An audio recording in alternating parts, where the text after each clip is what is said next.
we recorded one for about 3 hours. And what happened is like when I tried to save it, the file was too goddamn big, you know what I'm saying, to convert. I guess that's why they try to keep it in, you know, whatever, like 40-minute segments or whatever, so the file won't be so big. But it's like, I got to figure out how I can convert the damn the talking shit, bro. I didn't forgot half the shit that we talked about, but I knew it was some good shit.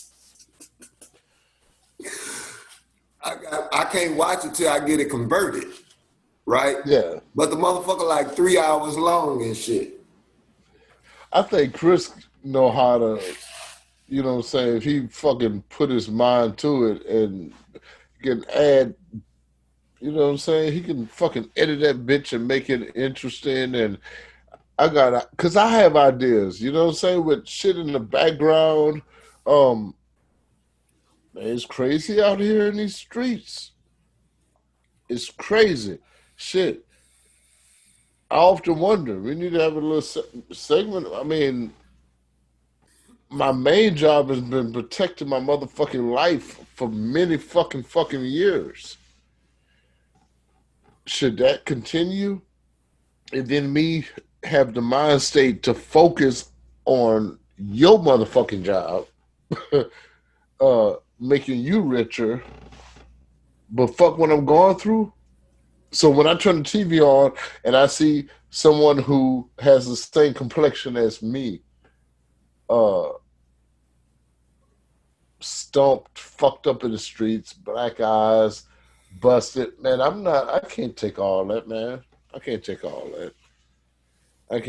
that. My emotions tells me to continue to fight for my life. That's with moving to where I can constantly breathe, but every time I move, you're going to try to fucking knee me or punch me to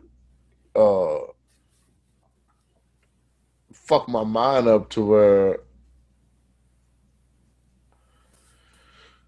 I'm unconscious so where you can continue to fuck over me? Oh, no.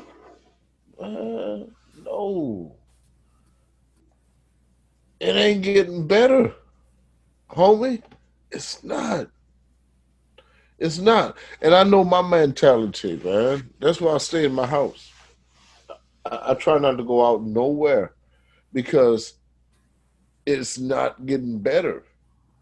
Every time you turn the fucking TV on, somebody getting fucked up. They fired the bitch ass police in Georgia. You remember Idi Amin said that on a level to the president, and we wonder when it's gonna get better. It ain't gonna get better.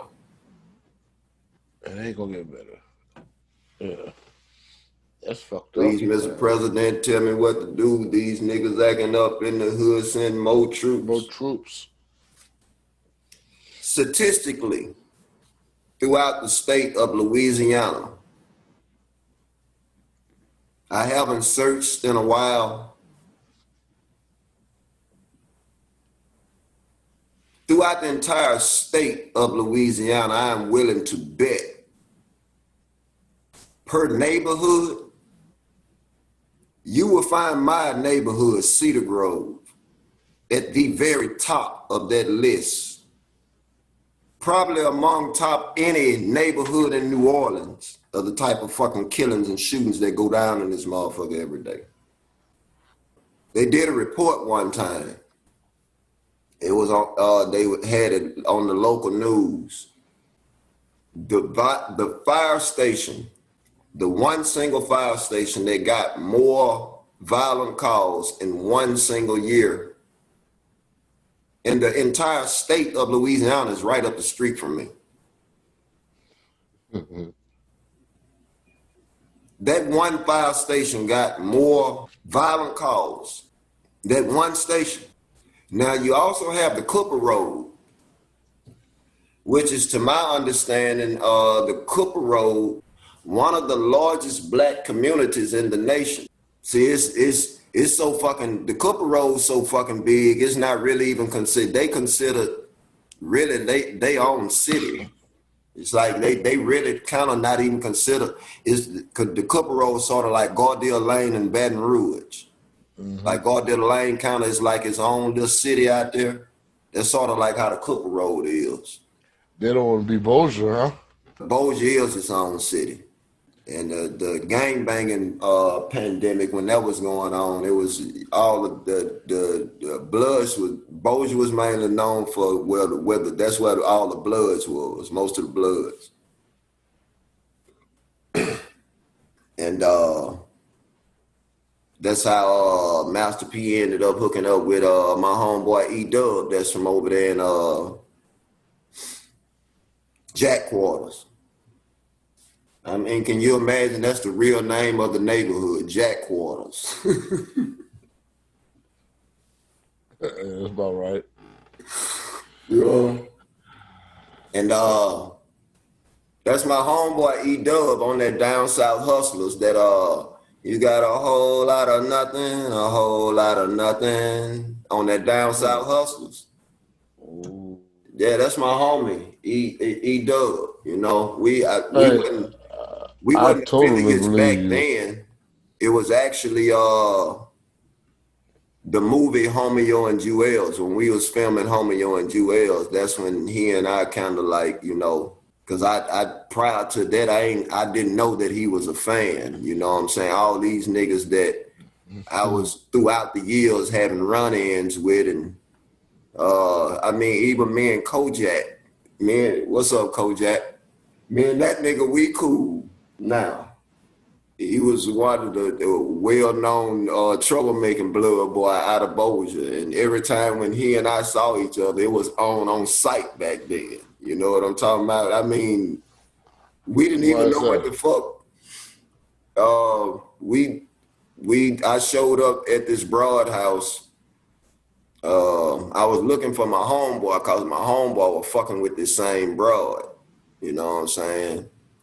And I showed up at her house over there looking for that nigga, and Kojak answered the door. This nigga drawed down on me. You hear me? So you just pull up to the house, walk up to the house. Did you see your partner's car or the person he was looking for, or was he This on nigga foot? ain't this man. This we was young then. He ain't even have no car. You feel what I'm saying? I'm looking for this nigga for something. You know what I'm talking about, and I know this broad that he fuck with. You feel me? But she, you know, she one of them ones that she play both sides. Lucy Lee? Which I found out the hard way that day. You know what I'm saying? Cause it's me and her had a few words before this nigga just, you know what I'm talking about. He pulled the door open, you know what I'm talking about. Nigga, you heard the fuck she said, nigga, he ain't here, nigga. All right, cool, goddamn, cool, what the fuck you mean, blood? You know what I'm saying? It's like, Mm, yo, it was like that. mm. Oh, Kojak Morris. That's my cat now. You know what I'm saying? He didn't even been to the crib before he fuck with the rap. The nigga got bars. Matter of fact, they whole crew. My nigga Mojo. What's up, Mojo? Notorious producer for they whole squad. It's like this nigga was delivering clarity on a Dr. Dre level in the city for his mixing and shit, you know what I'm saying? And all of those shit. If you rewatch Homeo and Jewells, you're gonna see all the niggas that I'm talking about, they in this movie. And Hey, that's why you? what Hey, I was watching it the other night. yeah, that movie, man, really unified a lot of niggas in the city because it was the first time that a lot of us had even ever, you know what I'm saying, outside of beef, you know, we was aware of who one another was, but we had never really, you know, met each other, just fuck with each other. Big props out to my nigga Ahmad Powell, DJ KT, Ahmad Powell, who directed Homeo and Jewells. He owned the record store, International Vibes on Linwood. And a lot of us took our music there. Everybody like that was in the recording and stuff at that time. We took our music to that store to you know what I'm saying, to so the community could have access to buy records. And he developed a relationship with all the guys that was into music, whether it be, hip hop or blues or R&B or whatever, because it's, back during that time, the moms and pops stores that was the threshold if you wanted to get your music out. So it's through those relationships that he had with all of the rappers from Shreveport and Bossier. When we got to doing Homeo and Jewells, he was able to reach out, you know, and mind you, most of the niggas that was in Homeo and Jewells, they was already on in their neighborhoods, they little sections. They was already known, throughout Shreveport and Bossier. These wasn't just nobodies that he was casting in this movie. It was niggas like myself who already had some kind of name bubbling in the street. And that's one of the reasons what made that movie pop the way that it did, man. It was Since you say that, you say that, you say it so modestly, but what you have to understand is I'm a fan, and I'm gonna always have questions.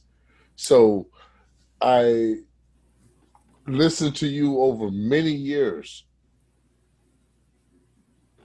talk about these cats in a sense, you know, tell me the good, bad, and the ugly about them, whatever it is, if it's a certain set or whatever, but, you know, respect is still there. But in the same movie you're referring to, I see you go into the studio and your lyrics is outside of that environment. For you to make the statement, oh, yeah, I heard you capping on me on BET. And then you give gratitude to this cat because he's more gracious than you would ever be. That's a different level of beef.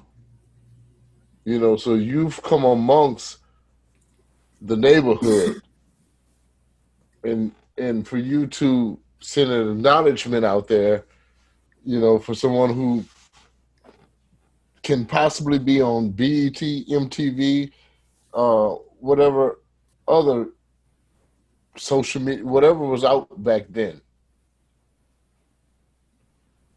How do you still remain so humble to even talk about your neighborhood, these cats, these unseen faces, when you've exceeded all of that, in my opinion? And turn the TV on, you can see it. How do you remain so humble and not lash out at them and still survive in your city?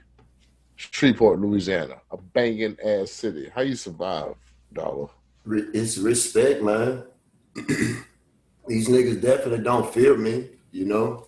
It's all respect. The ghetto, I think, has a certain romance of its own. When you talking about the struggle, fighting with it is just survival. Like what you were just saying, it just becomes natural. So you don't really, for the most part, you don't reflect back on it until somebody, kind of asks you about it. You're not even aware that it's a different kind of life. I'm thinking about when I first started working with my counselor, Miss Blight, two sisters, some years back. This chick told me, she say she knew it was something kind of off when I first came into the office, but it's like when I started to speak to, when we started to conversate, about, a few minutes off into the conversation, she immediately knew that it was something, you know what I'm saying? But because she was a counselor at the time when I first started working with her, she was still in school. She hadn't got her doctors to become a psychiatrist as yet, but she was pretty close to getting there. Now, my psychiatrist, I'm not gonna mention her name because of legal reasons, but I mean, it wasn't no beef between us or whatever. It's just, Was she a she kind of banker? like was giving Blight her light work. My main psych, she was more focused on her big paying clients or whatever, you know what I'm saying? And she like give give Blight what she thought would be her light work. You feel what I'm saying? When Blight graduated, we had to develop, you know what I'm saying, a relationship. And of course, I hired Blight to become my psychiatrist. I'm interested. Was you said the name? I don't need to mention it. Were they Caucasian or African American, Indian, Blight, Blight, Creole? Blight, two sisters Mm. is her last name. What that sound like to you? Now, her boss was a very attractive, model-looking Caucasian woman, but Blight, two Two sisters, sisters. Yeah. yeah, she was a full-blown native, natural mind reader. She didn't even have to go to school to do the shit that she do because she is a natural at it. Gifted. Gifted.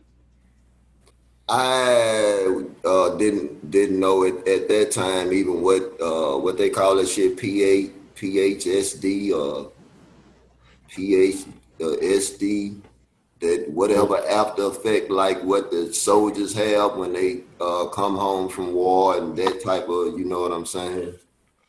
But she told PST. me that I had some symptoms of that, and uh, some other things. And it would take a strange turn because somehow she was able to figure out that I was the target. It was an unbelievable amount of jealousy from where she was, you know, to the point to where she was concerned of whether or not I was in danger. Ooh. You know, I'm like, you know what I'm saying? But it was making sense, but I had never thought of it in that perspective. Like I could be I could be in danger. This was normal to me. You feel what I'm saying? Right. So And it didn't she like, stand out. yeah, she like, no, sweetie, this ain't normal life to live like that. This not normal. That's not. And the fact how you stay up all night and don't sleep and stuff, she told you that wasn't normal either, right? Well, as an artist, she kind of understood that more, and she was able to help me. She was able to help me understand a little better why, you know what I'm saying, I was like that with the creativity aspect of it. So it was, that wasn't so much. It was me having to deal with, it was kind of freaking her out that I was in contact regularly with people who I knew that, you know, these people were dangerous to my existence. You know, these people hate you. Why do you still, you feel what I'm saying? She was really trying to, it's like, Was she impressed with the multiple notepads with the written transactions and everything that you wrote down? well, that, see, What you ate? How that's many what times you went was, to the bathroom? yeah, that what was a lot of, you know, the things that I had accomplished was a lot of what her concern was. Mm-hmm. She once told me, she said, man, look, son, not in these words, but she was like, some of the shit that you have did, she was like, I would be jealous of you. So what would make you think that people from the society where you from in poverty, if I'm, if you know, if I'm in a established position and I can see myself in a position where I could be jealous of something that you have accomplished. Just imagine what some of the people that's around you and you, it's like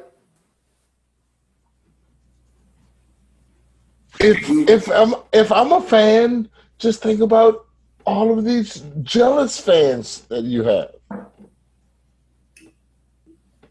My bad. after, you know what I'm saying, after a moment, you don't think about it and you don't think about it from a survival standpoint. When you in the community and you know your place in the community, surprisingly, from time to time, you'll figure out that, you know, you are more important to your community than what you thought you were. So you just can't, Admired, right? admired, Yeah. looked So up to. you just, whereas you and a lot of people just think that, you know, why are you still even in Shreveport? Why do you still even live here? You know, you could be out in Hollywood or you could be in, you know, Atlanta or, you know what I'm saying? But it's, you know, sometimes people have, you know, a real purpose for remaining accessible to their community. And now we entering a time and we entering in a time now where like activism, you know, is becoming more trendy and protesting and, you know, all of this different type of thing. But the proof is still in the pudding, man. Those who really are about that work, go do some research on them. They ain't just started doing this shit for attention or to be involved. And I mean, that is nothing wrong with that either. Don't, you know, don't get it twisted. It's like, if you are genuinely concerned about a cause of injustice or whatever, and you want to be involved and you had never been involved before, your input is deserving as anybody else's. I'm So, speaking as far as in regards to a person's character. You know, you can't judge that off of what's present. You know, how you gonna define a person's true character is off of their history, you know, their pattern of what That's the reason why when you have the rappers who they whole career they invested in genocide and what have you, you know, and now when they numbers ain't looking where what they how they want them to be looking, you know, they jump on some black power to the people shit and on some conscience type of shit. But you know, your past work don't indicate that you're really about that. Your past work indicate that you I know you understand. about, you know, fuck your brother. Fuck the nigga on the next street. That's what you've been about. Now all of a Raven, sudden, that's confusing to me when they. let me ask you this. So let's put you in the mix with all of the protests that's been going on throughout. If I'm into the right, the power is with me. Whenever, however bad the situation go down, it's still gonna be in my favor because you know what I'm saying the spirit's gonna observe that I did everything that I could to not turn into what it ultimately end up turning into. But you know, if that's what is going down, then it's like, you know, I'm still going to be the victor because I didn't enter this with no bad intentions or no malice. You know, all I'm doing at this point is, you know what I'm saying, trying to survive because you made it a me or you situation. You feel what I'm saying? I'm just trying to survive. So, yeah, that would be my position, homie. I'd be out there if I was protesting and out there physically. I'd just be trying to protect the youth. And when they was, you know, stepping too far, you know, just like what Too Short say, even though they put us down and show us no respect, Be intelligent. when you put them in check, 'Cause if you're ignorant, you yeah, get treated that way. And when they throw you in jail, you got nothing to say. That man, absolutely. he literally told you on the record. He knew he was going hard. Whenever you going so hard lyrically and you go in the middle of your verse and you write in the middle of your verse, that nigga say short dog is in the house, you better listen to me. Right. Hey, shout out to UGK, Pimp C, Bun B. Um, you remember that Protect and Serve? The Protect and serve. police, yeah. The policemen's are your friends. They're here to protect and serve. And then, Yeah, Pimp C came out. That was on, Riding Dirty. Was that on Riding Dirty? Protect and I serve. believe so. Yeah, I think they yeah. were Riding Dirty. Mm-hmm. Yeah, most definitely. Pimp Shout C, out to the pimp. Rest in peace, Pimp C. with some Big B. homie Bum B. What's up, my nigga? Yeah. So, Remember, we were doing shows with them niggas when y'all area code was still 504. 504, nigga. At Club 504. Uh, Twister was on that card that night. UGK, Twister. Who else was on that card? Cause Young Bleed was headlining, of course. He had How You Do That. That was the big hit back then. He was headlining, and man, I was blown away. That's the first time I had saw Twister in a concert, and I was blown away by how clearly articulate that this cat was, man. It's like not only was this nigga spitting 800 miles per hour, but you Yeah. can actually understand every He's saying fucking what he's word saying. Twister be saying, man. Twister be coming through crystal clear like a motherfucker. Yeah, he's in the Guinness Book of World Records for that. Yeah.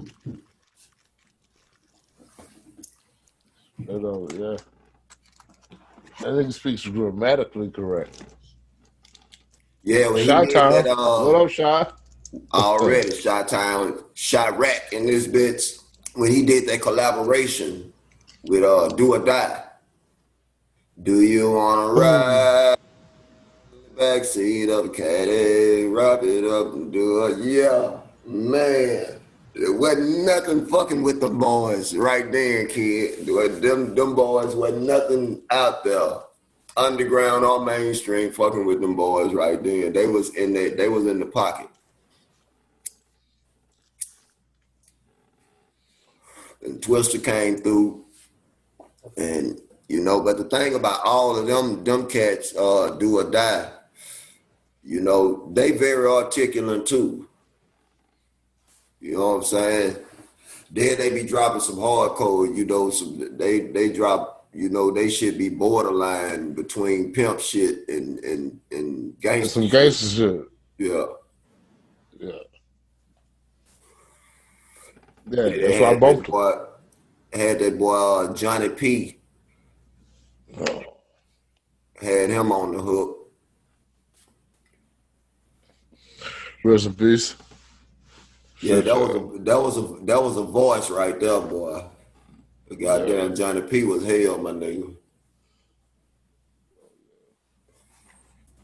Yeah, he had one of those voices. He was. I'm thinking of one right now. I wouldn't think that he was ever going to have like major mainstream success Mm-hmm. because his voice was so grimy. You know what I'm saying? It was like it was just meant. You know what I'm saying, to be in the streets. It was just meant to be. In that genre of music. Well, let's go ahead and say he was the real pimpish, gangsterish R. Kelly. They both from the shop. Gangster shit, pimp shit, for real. You know what I'm saying? Fuck. I don't know, man. Cause R. Kelly say some shit, bro. Or That motherfucker that would say some hey, shit, kid. look, You know I ain't gonna say it. Hey, but look, everybody know. that one of the reasons why they own him the way that he, man. That boy would say some shit, cuz. Right. Hey, look at his eyes. R. Kelly, yeah. Look at his eyes. Yeah, fucking right, he will say some shit, whatever he wants to. No, whatever the fuck he want. I don't know how they gon' you know what I'm saying, they gonna come at him without getting the parents, Uncontrollable. They can't help without him. getting it. It's like R. Kelly, the Mike Tyson of boxing. that's the first line of defense, man, on a child is the parents. You know what I'm saying? They can't be how in the hell your daughter alone with this grown ass man every day, all day like that, and you don't know what the hell going on.